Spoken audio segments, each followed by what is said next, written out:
Genocide denial. Should we defend the right to speak evil? I'm Dennis Hayes, I'm the founder of Academics for Academic Freedom. You've all got the card on your chair if you want to know what that's about. But this was founded after a short debate that Roy Harrison and I had. He's the Emeritus Professor of General Linguistics at Oxford. I'd written articles in the Times Higher, and we said, well, what shall we do about the restrictions on freedom of speech in the academy? So after a lot of discussion, this is what came out. We had a petition for people to sign up to in the hope that they would make a stand for free speech. But Roy's article was entitled Standing Up for the Right to Speak Evil. And the question that we're discussing today is genocide denial or Holocaust denial a step too far? And we've got a distinguished panel of speakers, and they're all going to speak. You know their format by now, but no more than 7 minutes, and then I'm going to come straight out to questions, take questions in groups, as many as we can. But not the whole audience. So, the first person to speak on my left is Jean-Marc Dreyfus, who's a reader in Holocaust studies at Manchester University, and a historian. He's the author of many books, including The Dictionary of the Holocaust. And John will speak first. Following John will be Brian Winston, who is sitting on my far left, who is the founding director of the Glasgow Media Group, and has just written a book, which he will now hold up for me, on a right to offend, which may give you an indication of what his position is. At least it's not autobiographical. The third person to speak on my right is Timothy Garton Ash, who is probably known to most of you from his Guardian columns, and he is Professor of European Studies at the University of Oxford, and also many, many books which I won't name, but he's asked me to mention of most interest is the website freespeechdebate.com, which is part of a research body on free speech that you're all right, welcome to visit, as well as the AFAF website, of course. The last person to speak, as well known to many of you, is Angus Kennedy, who's Head of External Relations for the Institute of Ideas, and most impressively organises the Institute of Ideas Academy every July, which is an attempt to rebuild a university as it was. Those are our speakers. So would you give them a round of applause before we start? Jean-Marc, you have 7 minutes. Thank you very much. It's quite an impressive audience. Try to be clear, brief, and not too controversial. I've been assigned the role of the naughty French, you know, who will advocate some measure of control of Holocaust denial, as it is the case already in France, because we have the infamous and notorious Gayso law. It's a relatively old law already. It was passed on the 13th of July, just before Bastille Day, 1990. So we have a little bit of view on the effect and positive or negative of this law. Holocaust denial, genocide denial, I think we will have to differentiate between the two. I will insist on that. In the field of Holocaust denial, we have a new hero, so it's good. I can update my note for my coming class on Holocaust denial in 2 weeks' time in Manchester. It's Nikolaos Michaloliakis, who is the leader of this political party, fascist, Golden Dawn in Greece, doing very well. In his numerous video interviews, he gives us the full flesh, the Holocaust did not happen, and of course it's an invention of greedy Jews, because they want to make money out of this myth. Golden Dawn,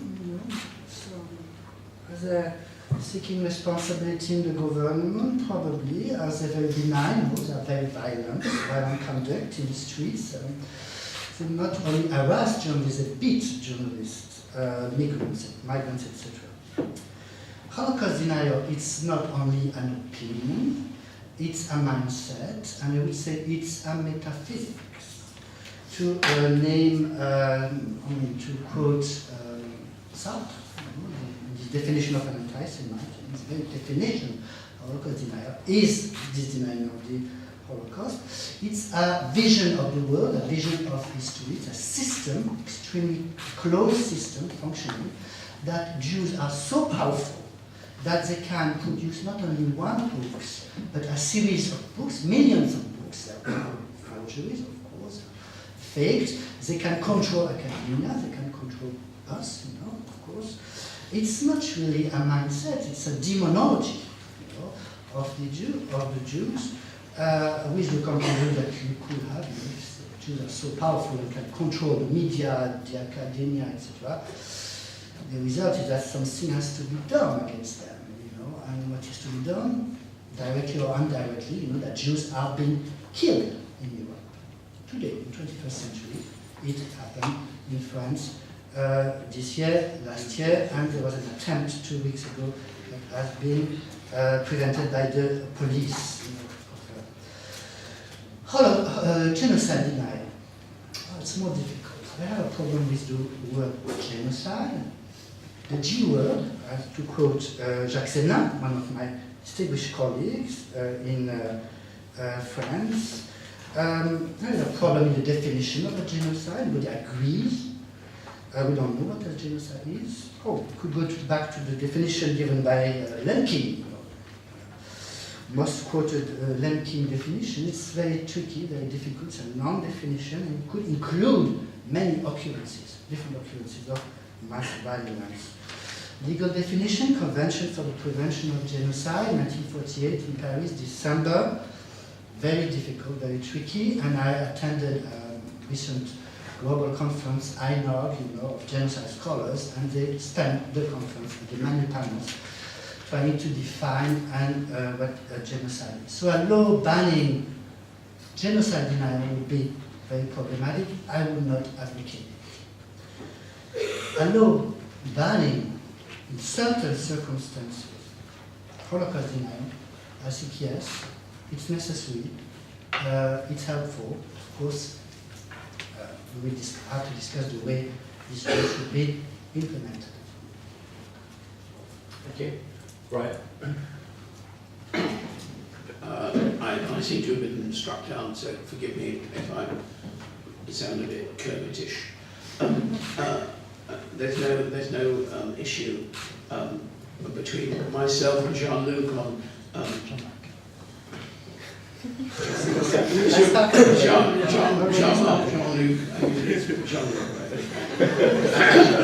I'm a film scholar, okay, right? You say Jean, I say Luc. What can I tell you?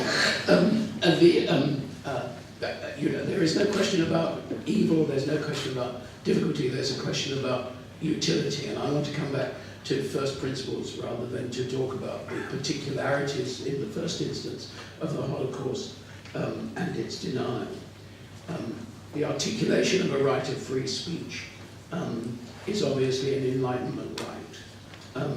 It's a curious paradox that if you look at the rights in the United Nations Charter, for instance, you could make a case for the utilitarian value of the right of free assembly, the right to participate in political life, the right to a roof over your head, the right to due process in law, etc., etc., all of which can be argued, I think, quite easily as being more valuable, utilitarian, from a utilitarian point of view, than the right to shoot your mouth off. Right? You can live without that. There's only one problem. You can't guarantee any of the other rights unless you have that last right. Because otherwise, if somebody comes to take away those other rights, how do you know about it? So there's a paradox. I mean, and to quote the Enlightenment, to quote the unknown writer Julius, we still don't know who he was, do we? He said, let it be impressed upon your mind, let it be instilled in your children, that the liberty of the press, he was talking specifically, but I would extend it, that the liberty of the press is the palladium of all civil, political, and religious rights of an Englishman. Okay, we can extend that too. And that the right of juries to return a general verdict in all cases whatsoever is an essential part of our Constitution, not to be controlled or limited by judges, nor in any shape questioned by the legislature, etc., etc., the usual rhetoric of the Enlightenment. That becomes in J.S. Mill something which we refer to as the harm principle. So the only control on speech ought to be that it do no harm. Now obviously there's a whole vexed area there. What is harm? How do we define it? How do we deal with it? I don't intend to deal with that. I just want to look at one particular aspect, because I've only got a couple of minutes, which is causation, the assumption of causation. You will recall Andrew Breivik, right, revealed in his rant, which is quite common in the case of such heinous crimes and their perpetrators, that he was influenced by a number of things. What struck me was he said he was influenced by Melanie Phillips. I might take a view that it would be a jolly good idea to ban Melanie Phillips. I couldn't possibly comment. But what's interesting is she, of course, immediately came back and said, oh, it's the merest coincidence, right? I cannot be blamed for this maniac, and indeed, of course, nor can she. But what was quite interesting was that there were a number of violent video games that the man was using, and they were all pulled from the shelves. Right? Any student starting any science course is immediately told that there's a difference between causation and correlation. But when it comes to actual speech, and media speech, we get into a terrible twist about it. And it seems to me we confuse the two. The classic definitions, of course, come from the Supreme Court at the beginning of the last century. It's interesting that in all of the cases that yielded these wonderful expressions of liberality, basically they threw away the key, Brandeis, and Holmes threw away the key despite making all these famous remarks. But of course the most famous one is there has to be a clear and present danger. And therefore the question here is, what is the clear and present danger? And I think that's when it starts to become a bit difficult. The question of causation is really tricky. And it seems to me, I wouldn't argue for a moment with Jean-Marc's position on the implications of Holocaust denial, what underlies it, etc., etc. But there is, it seems to me, very little point in criminalising that expression, because if you criminalise expression, you don't get very far. I mean, I often think Luther, in 1541, I think, wrote a pamphlet which really is the template for the Holocaust, everything but murdering people, on the Jews and their lies, 43. And I think in 21, he had written 1521, he'd written a previous pamphlet called If Jesus Had Been Born a Jew. Right? My point would be, do we really seriously think that the history of anti-Semitism in Europe would have been meaningfully different if he'd stuck with the first position? No, because the actual causes of this particular suburban prejudice and its awful expression is quite deep-seated. It's to do with the definition of identities, it's to do with all sorts of things, and that's what has to be tackled. And it seems to me that if you simply prohibit speech, you're not dealing with any of that. And so to quote Louis Brandeis, I think I've got it here, what Brandeis actually said, and as I say, he threw away the key as he was saying it. He says, no danger flowing from speech can be deemed clear and present unless the incidence of evil apprehended is so imminent that it may befall before there is an opportunity for full discussion. If there be time to expose through discussions the falsehoods and fallacies, to avert the evil by the processes of education, the remedy to be applied is more speech, not enforced silence. Thank you.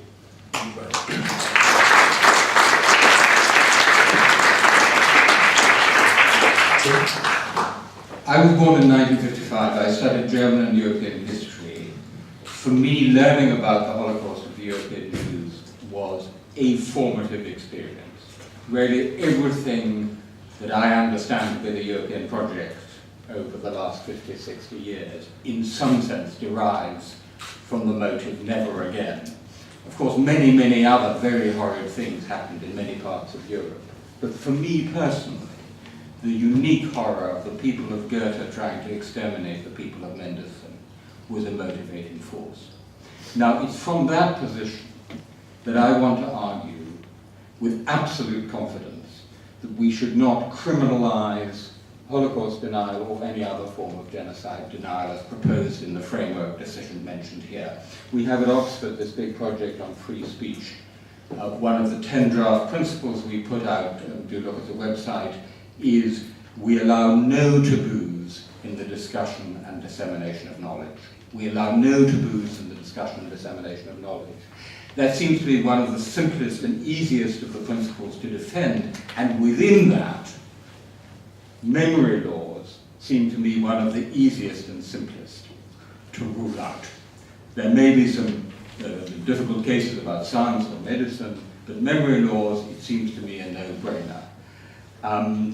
We're not talking about government policies.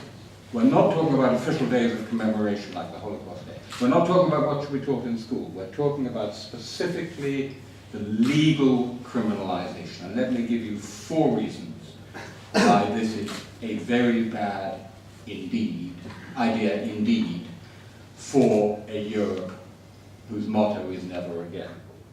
Number 1, historical knowledge is not advanced by a parliament legislating the historical truth.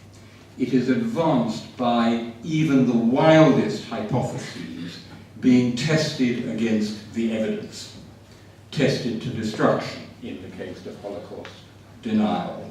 This is a subversion of the classic John Stuart Mill, that the sword of truth has to be kept bright by constantly being tested against falsehood.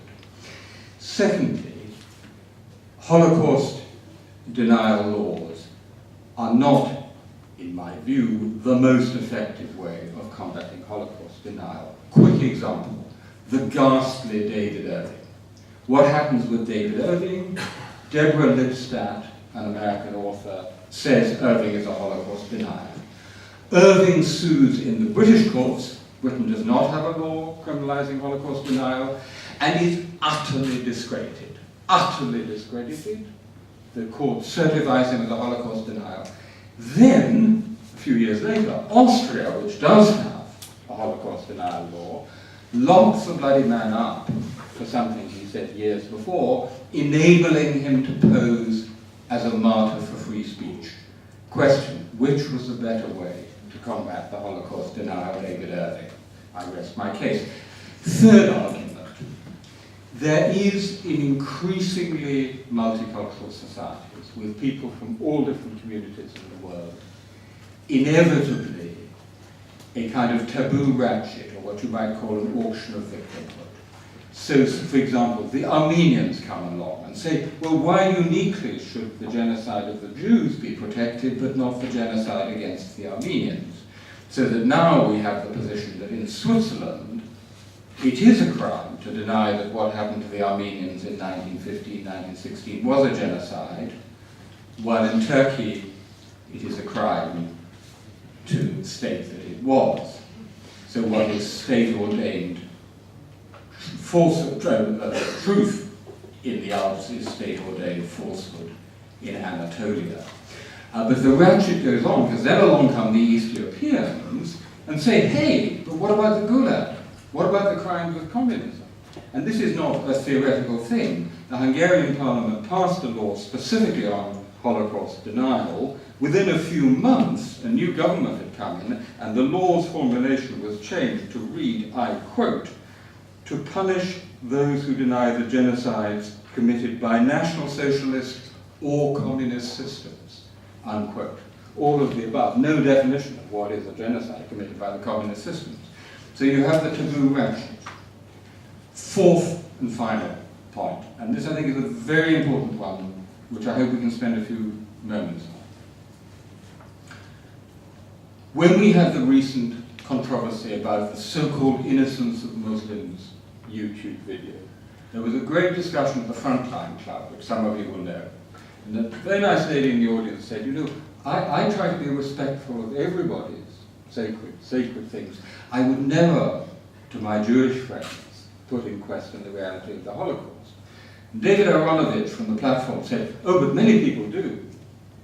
And the Muslim speaker on the panel immediately leapt in and said, yes, and they get locked up for it. Yes, and they get locked up for it, which is true, so that Muslims say, this is double standards. Now, clearly, there is an intellectual difference between a historical truth and a sacred image of a prophet. Nonetheless, I think they have a point. I think it is truly double standards for us to say, we protect by law that which is most sacred to us, and it is in a secular sense sacred to me, namely the memory of the Holocaust, but it's completely free rein on depictions of Muhammad. You do whatever you like about Muhammad. That is double standards. And then, I see someone shaking their head in the audience, I look forward to hearing from you. But then you have a choice, and if I may, I'll just finish on this. And I think it's a broader choice which we face in a multicultural society. Faced with such a position, you can go one of two ways. Either you can level up the taboos on the multiculturalism principle, you respect my taboo, I'll respect yours. If we end up respecting all the taboos of all the civilizations in the world, ladies and gentlemen, there won't be much we can talk about. Or you go the route which I would commend to you, which is one of a more consistent liberalism, which means to dismantle taboos, even those taboos which are very close to our own hearts. Thank you.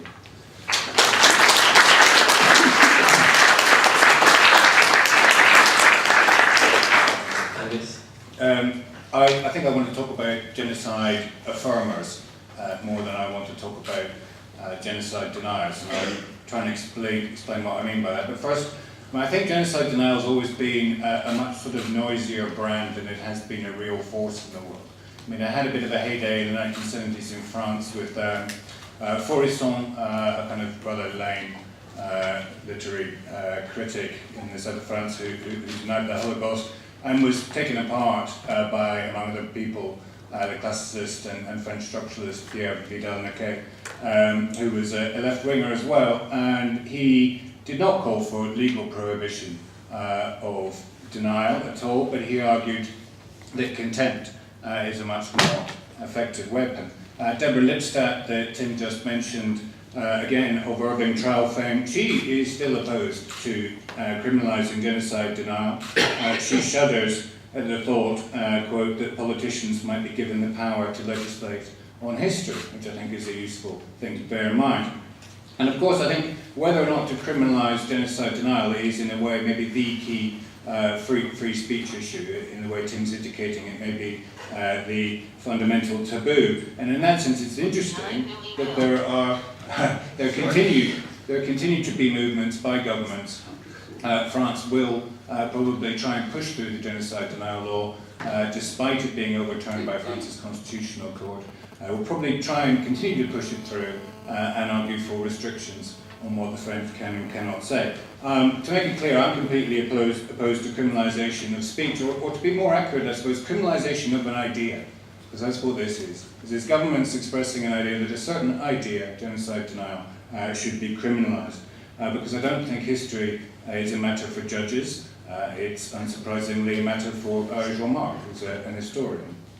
And I think actually that completely untrammeled and unrestricted an absolute right to free speech is simply the best method we've ever come up with for getting closer to historical truth, and truth with a capital T. So I agree very much with those on the panel who were saying that we shouldn't be criminalising ideas. We should be never be pragmatic about where we extend tolerance. It's a principle to be defended at all costs. I am, though, as indicated at the beginning, concerned about the sort of rapid expansion of what you might call the category of deniers. And we started with Holocaust deniers, there are genocide deniers, there are climate change deniers, there are rape deniers. And I think that is the case because there's a growing set of number of people who are affirmers. The deniers, if you like, are the flip side of what I would call the intolerance of the affirmers of certain position, intolerant to those who do not take the orthodox position on rape or climate change or genocide or a Holocaust. And when you do that and brand somebody a denier, you refuse to discuss the issue. Now, I'm not making a sort of crazy idea that we should get David Irving up here on the panel, and that would be in any way illuminating. Trust me, it would not. But I am saying that society should be free to discuss that issue in a completely unrestricted way, and some things should not be off the table. And it's only when society is fearful, maybe, of the consequences of examining ideas, that it does no longer find any room for those who express doubt or skepticism. And I think it's in that climate that we see more and more affirmers, people who really make a virtue, wear a moral badge on their sleeves, of affirming what they consider to be the truth of something, of genocide, even to the extent that you see people on protests in France holding up banners saying silence is denial. So even those of us who do not openly shout, yes, genocide, are somehow complicit. And I think that hatred afforded the denier, that figure of the denier, is not really in relationship to what they deny. The reality of what they deny is not really the point. I think it's the failure to conform with orthodoxy that is found abhorrent and dangerous. It's thinking differently in itself that is potentially going to be criminalised here. And that said, I suppose I've got a deeper problem as well, which maybe touches on some of the points that Tim was making around memory. Because I think when you affirm genocide in the way I'm trying to outline, you start to treat the memory of events like the Holocaust as something sacred, on the one hand, and as something useful on the other. Now, I think what's wrong with the sacralization of genocide is precisely in a way that it puts it beyond question. It makes it a higher truth, a sort of transcendent moral truth, as Zizek has put it. Something that you're not allowed ever to ask a question about. And what's wrong with making it useful? I think that you then put genocide into a position as being used as an argument for something else. You're using memory, which we should remember is something highly malleable, very open to exploitation, to propaganda, censorship, tendentious selectivity, or even just willful emphasis, using memory as something that we consider sacred. The second generation Holocaust survivor, actually Eva Hoffman, wrote a book arguing precisely this point called After Such Knowledge. And she also makes a follow-up point that the use of memory in this way can actually create a very profound cynicism to the actual facts of history. And I think, just to give you a very quick example, because there's no time, the Holocaust Memorial Day Trust are often explicitly not interested in the facts. They won't show you the disturbing images of Auschwitz. They want to tell you the story of an individual survivor and make you feel the kind of pain there, rather than give you the big picture story. And in that sense, I think there's a danger that the genocide and Holocaust becomes part of a huge ceremonial industry, where we sort of chant never again spells and define our society in really, I think, quite a sick way. Is if what's good is about us, that there'll never be genocide again, we hijack the deaths of 6 million people as a powerful moral allegory to tell us how to behave today. I think there's something wrong. Words are not spells. Hate speech is not lethal. Hate crimes do not lead to genocide. You must maintain a very clear, rational understanding. This is the legacy of the Enlightenment, between the difference between what we say and what is. We cannot read off ought from is. That's just bad moral philosophy. We've known that for a very long time. Finally, I think the clear and present danger we face is a real one. It's a culture, on the one hand, of affirmation of memory and truth. Memory, by the way, people hold of something they never experience, which we can discuss what that might mean. It's also a culture of denunciation. The free speech internet tool, Twitter, is nothing more, I would argue, than something fostering a very clear culture of denunciation today, where you can anonymously, I've been red carded, you can anonymously denounce those with the opinions you find offensive. Jean-Marc will know that yesterday the Twitter hashtag #UnBonJuif was shut down in France. This week all of Germany was denied access to read certain tweets because they might be offended by them. Denial, if it's a form of skepticism, we need more of it. One last thing. The boy who pointed out the emperor had no clothes on, he was the denial, wasn't he? Thanks, thanks.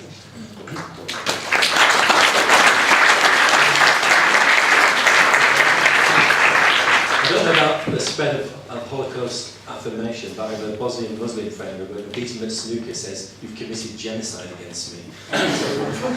But over to you for questions. If the panel want to respond to anything anybody said, they can do it in response. So, and I do quite like to know who's speaking. So if you want to say your name, but no longer, no, I want to know who you are. Just say your name. So 1, 2, 3. First 3 at the front, and then I'll go to the back. My name is Matt. Tim, I was with you for most of what you were saying, and I certainly agree that banning Holocaust or genocide denial is an extraordinarily dumb thing to do. If what you want to do is be able to engage with people and educate people on truth and have debate. But I was really struck by your comparison, which I thought was quite telling and very dangerous, between the Holocaust and the Prophet Muhammad.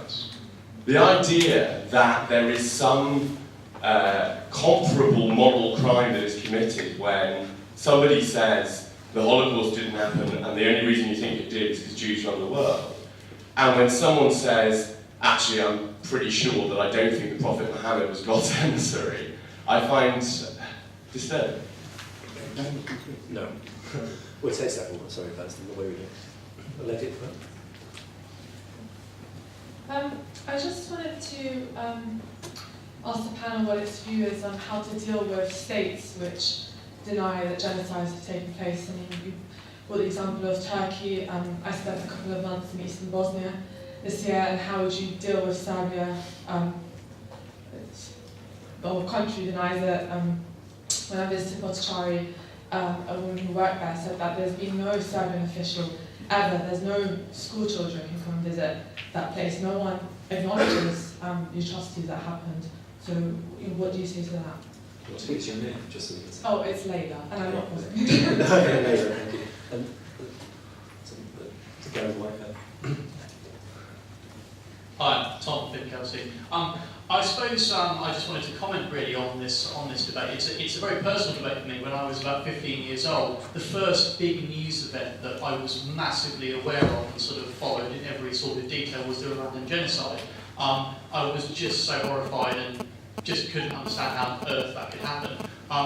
When I went on to university to do IR, I wrote my master's dissertation on it. I wrote various other things on it and articles on it. And a couple of years, and I guess I fell into the camp of strong liberal interventionists. And I guess why I'm worried about things like Holocaust denial is that it might cloud people's judgment when a moral imperative situation to intervene came about. Now, I then came across articles by people in this room and people in this organisation about Rwanda and things like that from living Marxism. My immediate reaction was, I've studied this stuff in amazing depth, what idiots, I was wrong. And the reason I was wrong was actually, when I really thought about the arguments that those people were making, actually I realised it wasn't as simple as genocide denial in Rwanda. It was actually making more interesting critical points about international intervention. And I guess my point is, my own journey from absolutely hating the Holocaust denial to be an absolute defender of free speech, I guess, started there. And I think it is absolutely imperative that all ideas are on the table at all times, because even the most well-meaning of us can be wrong about some aspects of them. Any interesting argument either does one of two things. It either casts doubt on the current orthodoxy, or it helps confirm our own logic about the current orthodoxy. I think that both things are massively important. Thank you. We'll take two more from the back. So we go right to the back so that I'll get everybody. Just make sure you... Right to the... Yes? And then the lady behind. Number one, I would agree with you that free speech is one of the highest achievements of Enlightenment. But there's an excellent example how dangerous it can be, and in fact it's Shakespeare itself. Julius Caesar, Mark Antony gets free speech from Brutus. And in this speech he actually most masterfully avoids attacking Brutus, and nevertheless he causes the mob to chase them out of the city. I think it's a beautiful example of how you can basically, by speech, which is even not offensive, strictly spoken, and it's not sacrilegial or in any way attacking holy things, is able to create real evil.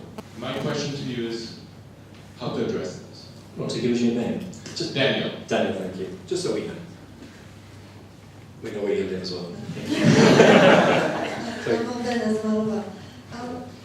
As much as I can intuitively agree with you, I find that the weakest point in the free speech position is that we have inherited from Enlightenment this sweet vision of the public sphere as a level playing field where everybody can exchange and defend themselves in case of hate speech, for instance.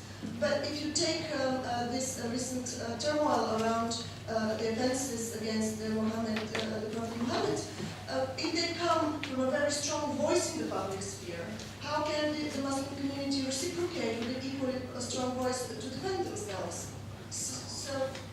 Yeah, thank you. Well, the panel, obviously the panel, I'll take them in the reverse order, just for variety. You don't have to answer all the questions, but any ones that particularly appeal to you. Angus? Just two things, I suppose, on that last question on the public sphere, and the it not being a level playing field. Some people have louder voices than others, I suppose. I think, as maybe Brian was saying, more free speech would be the answer to that.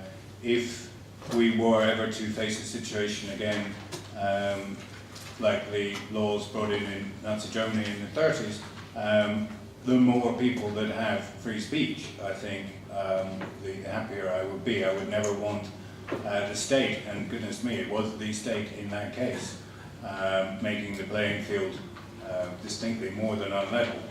I would just want the maximum amount of free speech, and I think that's always going to be the case, because in the clash of opinions, perspectives, argument, it will out. It's not really a good argument against free speech to say sometimes men with guns shoot us. That means living in fear. I suppose I would say to that. And that will do for now. Tim? So, to the first question, unlike Angus, I was trying to respect the yellow card and then the red card, and this was my last point, and he, by the way, is from the organisers. So, I had to make that point rather speedily, and therefore perhaps invited the misunderstanding. So, but let me repeat what I did say. I make absolutely no comparison between these two things. They are quite different things, the Holocaust and depictions of the Prophet Muhammad. My position is that neither should be banned by law, which doesn't mean that you have to do either, but neither should be banned by law. But what I would say is two things. Firstly, Muslims do say, and say repeatedly, this is double standards. It's an argument you hear a lot. That's a fact, okay? Secondly, I do think they have a point. And the point is not about the comparability of the two things, but about the fact that you have a society where the majority with a certain history has established certain bans by law. Now, in France it's Holocaust denial, in Pakistan it's blasphemy against Islam, which is punishable by death. And then a minority comes along and says, hey, what about ours? And that, I think, is the problem. And that is why I think that we should move in the direction of less taboos and not more. Secondly, on the question about states, there is a clear correlation between the extent to which a country has faced up to its own difficult past and the strength of its own liberal democracy. It's not always clear what is cause and what is effect, but there's a clear correlation. So Russia, Serbia, Turkey are all examples of that.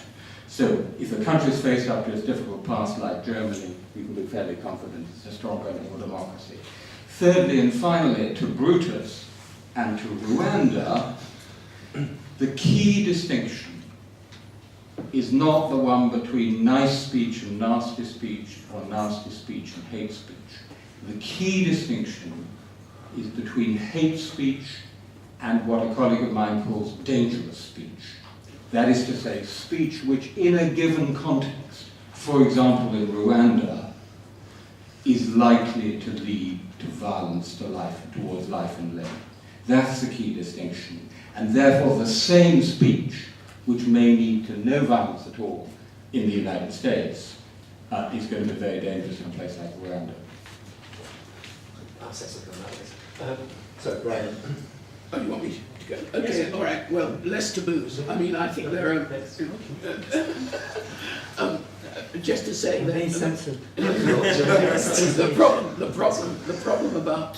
the problem about double standard, I think there's a sort of elephant here.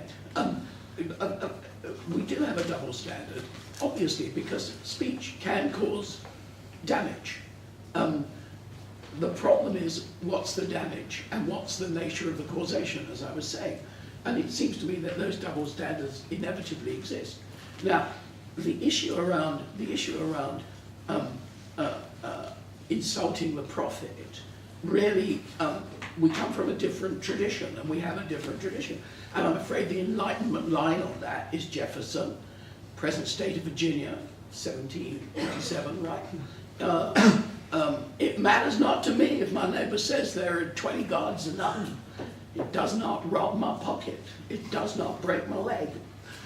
Now, we've become, over the last 2 centuries, quite rightly, a lot more sensitive to all these issues, right? And that's why we start to find ourselves having these sorts of debates. I'm not quite sure where the balance should be, but clear and present danger and actual damage is obviously important. And the louder voices point is obviously a massively important one, but that's another dimension. That's to do with the state intervening to balance up the voices. We do it with broadcasting, we don't do it with the press. That maybe is what Leveson should be looking at. So at the end of the day, I am concerned about the impact of these things. Obviously I am concerned about speech. I mean, I made like everybody, I made a Holocaust documentary.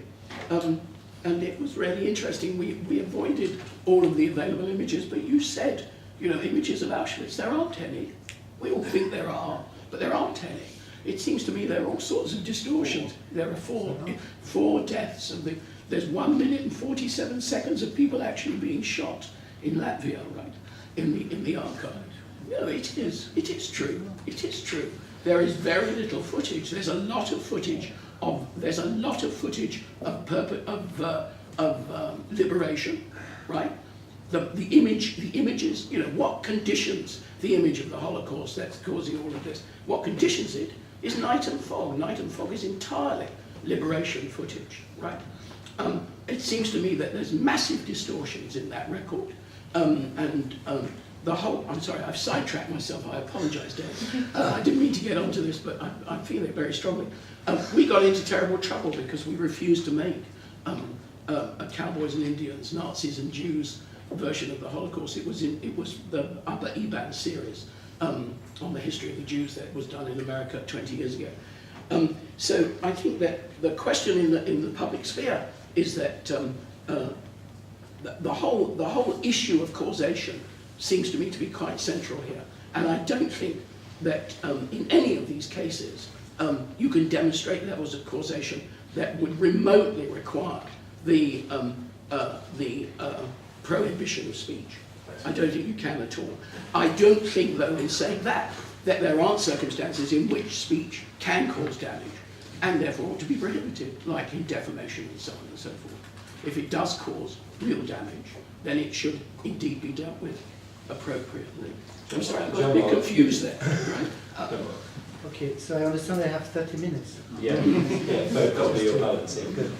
Balance. Okay, thank you for all the comments. Of course, I would love to be like you, and I'm slightly naive in believing in debates and free speech, and from free speech and debate, the historical truths would emerge, you know, and touch and write, etc. You know, the gay show law was a response to a very difficult and tricky situation in France, which was Faurisson being an academic at Lyon 3, and there was no possibility to prevent him to keep on talking about spreading his idea of Holocaust denial. So it was an answer to a specific problem. And this problem has been answered by a vote. It was anonymous. Sorry, the entire parliament voted in favor of the law. It was not a matter of debate. What I hear in your phrasing of free speech is also ridden with contradictions. For example, one is that, if I understand properly what has been said, is that history should not be said, stated, written in court, except, of course, when it's a London court deciding on Irving. And if you go back to the verdict of the Irving trial... By law, not by court, by law. Okay, law, common law, etc. We can debate about that. But if you read the verdict it's not a verdict about libel. It's a verdict about the law, about the reality. It's a verdict about the Holocaust, and that the Holocaust exists also. That the Holocaust exists. Other contradiction, of course, free speech, free debate. Let's talk with Holocaust denier. Try. Email to the notorious Holocaust denier, and you will receive an email, an answer in the minutes. Because those people are keen, eager to debate with academics. Why? Because the moment they talk with Tim Garton Ash, my neighbor Angus Kennedy, even myself, they have a kind of legitimacy. They enter the legitimate sphere of debate. And that's what they want to. That's what they're dying for. Okay, many contradictions. I want just to finish about the memory law. It's also a debate in France, the loi mémorielle. I am not in favor of the memory law. For example, a memory law praising the positive aspects of French colonization. That's a memory law. I am deeply against this law. But the Geisha law of Holocaust denial, it's not a memory law. It's different. Angus wants to say one very brief word, if he understands the word brief.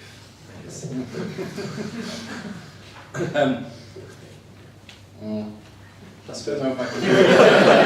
That will do. Briefly, there's a sense in that we definitely need free speech to be able to openly discuss some of the uses that genocide memory, Holocaust memory are put to.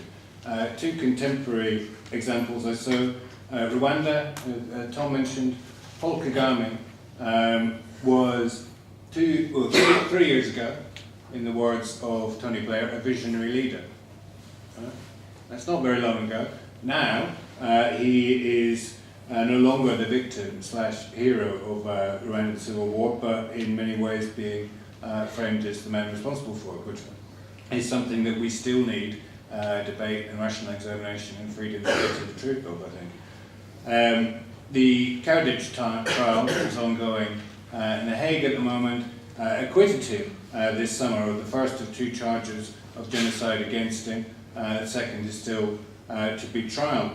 I would just highlight that it's interesting that the immediate reaction of Bosnian victim groups present at that trial was to bemoan the fact that he'd been acquitted on the first trial of acquittal of genocide, was because this might set back the process of reconciliation in Bosnia.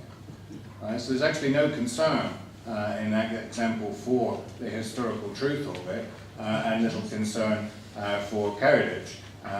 This is a clear example, I think, of using genocide to further certain interest groups' objectives. Thanks, Angus. More questions from... there's a little group in the middle here. You first.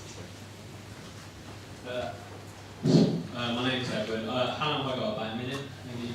Just speak now. Okay. If you go for too long. Okay. The biggest problem with what we've heard from certain people, like, oh, you can say this, but the consequences of this are so bad that you can't say it. Problem with this is a thought question. Ask yourself, to whom do you give the right to decide for you what you can read, what you can see, and what you can think? Is there anyone who you'd give this authority to? the answer is no, but we have laws which say there must be such a person. It's a fallacy to believe such a thing. And you have a situation where it may not be decided in advance what words are apt or inapt. No one has the knowledge to make that call. It can't be possible. If you have a problem in clear or present danger, the best example to use, if we're talking about the Enlightenment, is in fact John Stuart Mill's Corn Law, where you can say in a paper in revolutionary France, for example, that the farmer is hoarding and he's a thieving, put an expletive here to get people angry and stuff. You have a right to do that. It's when you go outside that person's house with a mob and then say, they're going to starve you to death. That's when it goes over to the other end. So John Stuart Mill is there's a nice clear distinction to make. The final point I want to come back to is the one about, it was sort of raised here by Max, about the hypocrisy of Jewish people. We're not allowing, we won't say stuff about Jews, but we will about Muslims. I don't think that's true, because in this country, the worst crime you can often commit now is self-censorship, and it's because we're afraid. We won't admit it, but we are afraid. Salman Rushdie, what happened to him? He had a fatwa issued against him. People found out where he lived, he lost his wife, he virtually lost his life for a second, and still they hunted him. No one in this country would reprint those Danish cartoons. But you can go onto any comedy gig and you can see Christians mocked left, right and centre. The fact is, freedom of speech is not believed by certain people. It's there as a weapon to silence others who can criticise them. Good point. Yeah, take the person next and then just follow your way back. Chris Snowden. I just want to make the point about, the argument seems to be that Holocaust denial is essentially a conspiracy theory, which it is, and that this is being a conspiracy theory about Jews affects the reputation of Jewish people, and that may, somewhere down the line, or even presently, have unpleasant consequences in the way people deal with Jews. But this is true of so many conspiracy theories. I mean, all conspiracy theories are harmful. They all malign innocent people. They all direct hate towards innocent people. Very often the Jews, from the elders of Zion onwards, which the Jews appear as the villains in an uncanny number of conspiracy theories. 9/11 conspiracy theory has got the Jews at the bottom of it in many interpretations. You cannot restrict speech on the basis that the conspiracy theory is going to create hatred towards innocent people. That's what they all do. And finally, I would just say that from a purely practical point of view, if you've got a lot of people who think that the Jews rule the world, what better way to confirm that in their imagination than to make Holocaust denial the one thing that is a crime? Guy behind it. Put your hands up a bit higher, because Hi, my name's Harley. I'm going to make a general point about free speech. I've been thinking a lot about historic attempts to suppress views, unpleasant views such as racism, some of the more extreme religious views. And what this tends to do is force them underground, where they don't get challenged and they get amplified, and then eventually they come back stronger and more entrenched than they were before. And it struck me that when you deny your opponent the opportunity of expressing a view that you disagree with, you also deny yourself the opportunity of persuading them of your opinion. So when you deny someone the platform, you're also denying it to yourself. Right. The person immediately behind them, bushy hair. Thank you, Kevin. I agree with everything you said, but since this discussion is a bit one-sided, Oh, the mic a bit near. because this discussion is a bit one-sided, I thought I'd ask a question to the other side. Is there no argument to be had that for censorship, in cases where individuals like Anjan Chowdhury, Abu Hamza, Abu Qatada seek to undermine the very structures by which our freedoms are exercised? So when people speak out against freedom of speech itself, we should say that they're threatening the very vehicle by which we exercise expression. So is there no argument to be had in this case? What's your name? Kevin. Kevin, okay. And right at the back, somebody with a hand up, and then the middle here, yeah. And then that's it for now. Hi, I'm also Kevin. I was just going to ask, the difficulty that many people, the classical way of presenting this is shouting fire in a crowded theatre. And that's sort of the usual sort of way of getting around free speech. This, of course, relates to Louis Brandeis' as well in a case called Schenck versus United States. And what was interesting about that whole discussion, it was used to look at how you could shut down free speech. Shouting fire in a crowded theatre, a very good example. And yet it was used to censor any sort of criticism of the US war effort in the First World War. So whenever this whole discussion about what sort of free speech should we allow happens, it means that the entire thing is compromised. Of course, any restriction of freedom of speech can be justified in all sorts of various different ways. So there's a lot of people saying freedom of speech, but is the modern formation that we have. I just wonder, one question I sometimes put to my students is, do you believe, for instance, the First Amendment of the United States protects child pornography? And that's a very hard example of free speech. And I just wonder what the panel thinks. I take the gentleman at the front and the lady with the headscarf. So your name's not Kevin. No, sorry. No, oh, well, go on. Yeah. All right. Be quick then. Okay. Well, then 1, 2, 3, and then. Micah, and my question was, going off what he said, for freedom of speech, we're talking about in this country or say in America, but we're not looking at the world in general. So when we're arguing for freedom of speech, are we saying that we need to change, in where Sharia law stands? Are we saying that that needs to change too, or are we too scared to say that? Are we not free to say that as well? Well, 2 quick points. One was in response to the idea that we, whoever we might be in this concept, should deal with states who don't have the right view of their own history, which strikes me as a very kind of intolerant and totalitarian idea. The example you raised of Serbia is actually a very good example of that, because the Serbian government a few years ago under President Koštunica set up a Truth and Reconciliation Commission.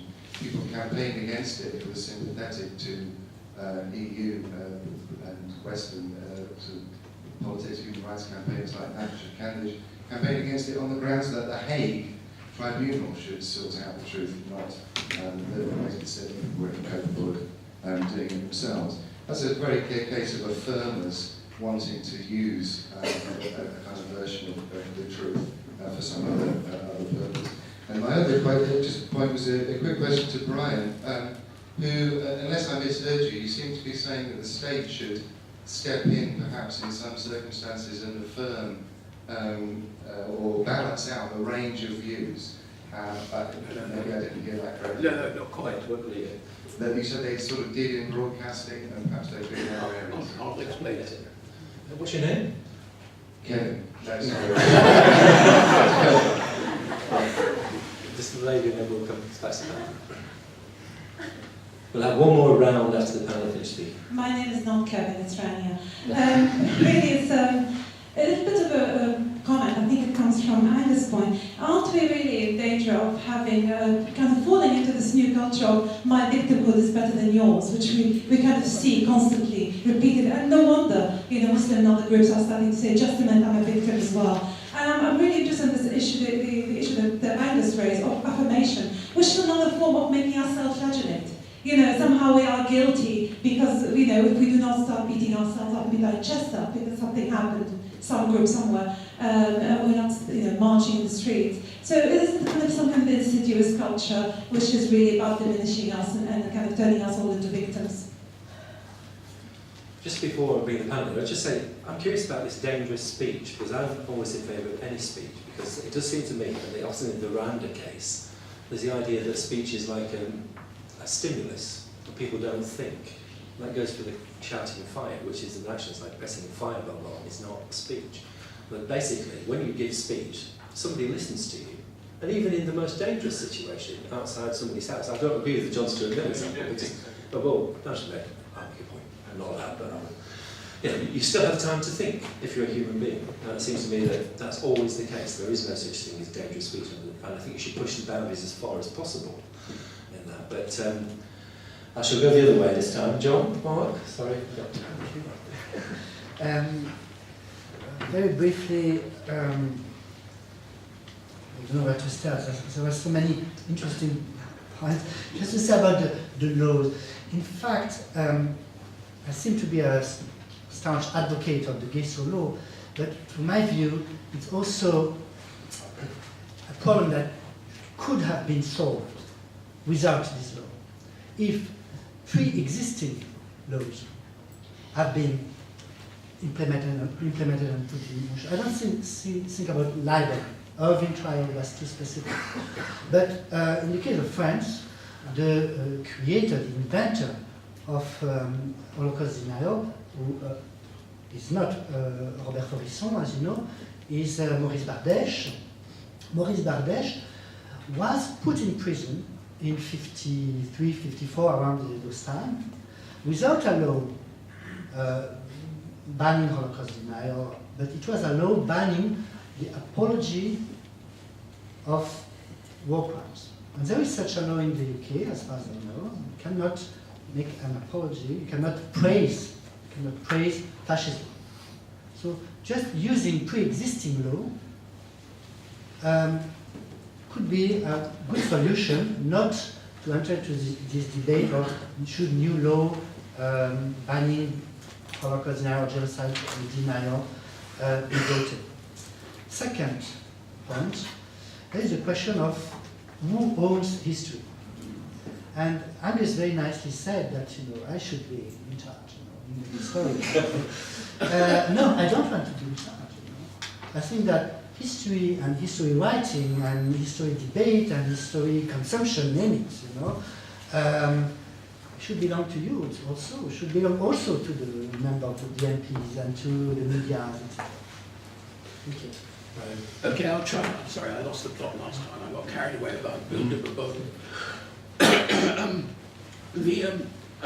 Just let me address the allocative point, right? No, absolutely not. I mean, I think Ofcom, which controls the content of broadcasting among its other duties, is an entirely improper organisation in a liberal democratic society. I'm more or less alone in thinking that, but there you go. On the other hand, Ofcom does have a responsibility for allocating the infrastructure, because if it didn't, if the state didn't allocate infrastructure with broadcasting, you would have a problem. So the point I'm trying to make is that if you've got a problem, and indeed I think we do have, with Orwellian subjects under the crown, I name no names, but I'm thinking of Rupert Murdoch, overstepping all bounds, then you should turn around and say, Rupert, you want to own a newspaper? You can own a newspaper, you can't own two. And if you want to own a newspaper, one of them, you can't own a radio station and a television station, and etc. That's what I mean by allocative in that circumstance. But what's said on those things is entirely and absolutely a matter for the speakers and should not be controlled. So let's come to the control business. The point about clear and present danger, I mean, Holmes was criticised in Shank, as you must know, sir, by Chafee, not to get into the thickets of American jurisprudential history. But Chafee said it would have been better. Chafee was the theoretician, he was the Harvard lawyer, and a close friend of Holmes. He said it would have been better if Holmes had actually said, what the man should have stood up and shouted was, this theatre is improperly equipped, right? It has no fire safety equipment, etc. So if you'd like to orderly leave, that's what the complainant was doing. That's what the guy had written a pamphlet saying, don't join the draft, right? And that was the better analogy. So the question is then harm.